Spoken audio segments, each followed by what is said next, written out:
Doctor ortho, अब दर्द भी घुटने टेकेगा।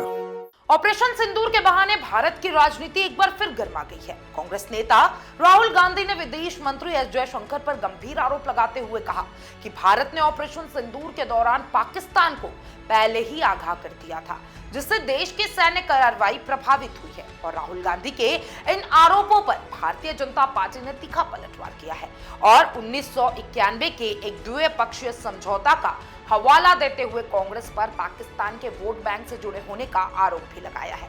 चलिए पूरी खबर के डिटेल के बारे में बताती हूँ। नमस्कार, मैं हूं अंकिता शुक्ला। स्वागत है आपका चैनल 4 न्यूज़ इंडिया में। दरअसल बीजेपी सांसद निशिकांत दुबे ने राहुल गांधी के बयान को लेकर एक ट्वीट लिखा। राहुल गांधी, यह आपकी सरकार द्वारा किया गया 1991 का समझौता है, जिसमें यह तय किया गया था कि भारत और पाकिस्तान सैन्य मूवमेंट या फिर अभ्यास की सूचना एक दूसरे को देंगे। क्या अब आप इसे देशद्रोह कहेंगे?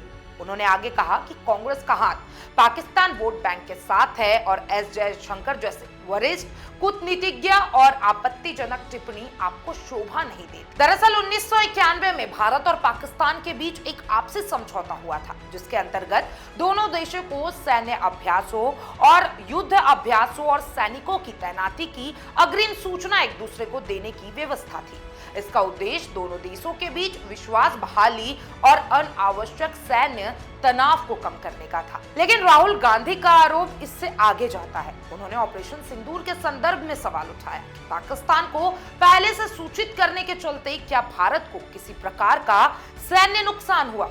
उन्होंने ट्वीट में कहा, विदेश मंत्री एस जयशंकर की चुप्पी केवल शब्दों की बात नहीं बल्कि निंदनीय है। हमें यह जानने का अधिकार है कि हमने कितने विमान गंवाए हैं। 17 मई को राहुल गांधी ने एस जयशंकर के एक वीडियो क्लिप को ट्वीट करते हुए कहा था कि विदेश मंत्री स्वयं स्वीकार करे, चूंकि पाकिस्तान को ऑपरेशन सिंदूर के प्रारंभ में सूचित किया गया था।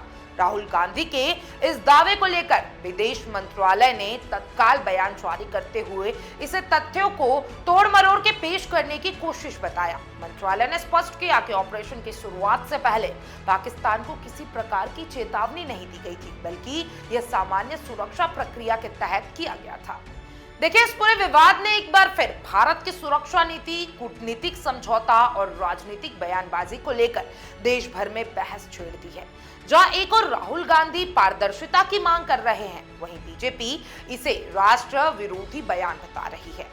देखिए, आगामी दिनों में संसद और राजनीतिक मंचों पर यह बहस और तेज होने की संभावना है, क्योंकि मामला केवल विदेश नीति तक सीमित नहीं है, बल्कि यह राष्ट्र राजनीति में विश्वास और वैचारिक टकराव का मुद्दा बन गया है। आप क्या सोचते हैं राहुल गांधी के इस बयान के बारे में? क्योंकि देखिए, ये समझौते के बारे में तो आप सभी को पता होगा, जो 1991 में किया गया था और निशिकांत दुबे ने इसी को लेकर एक पलटवार किया है। ये जो वार पलटवार का सिलसिला चल रहा है, इसके बारे में आप क्या सोचते हैं? कमेंट बॉक्स में जरूर बताइएगा और तमाम ऐसे अपडेट्स के लिए चैनल 4 न्यूज़ इंडिया के साथ बने रहें। डॉक्टर ऑर्थो, अब दर्द भी घुटने टेकेगा।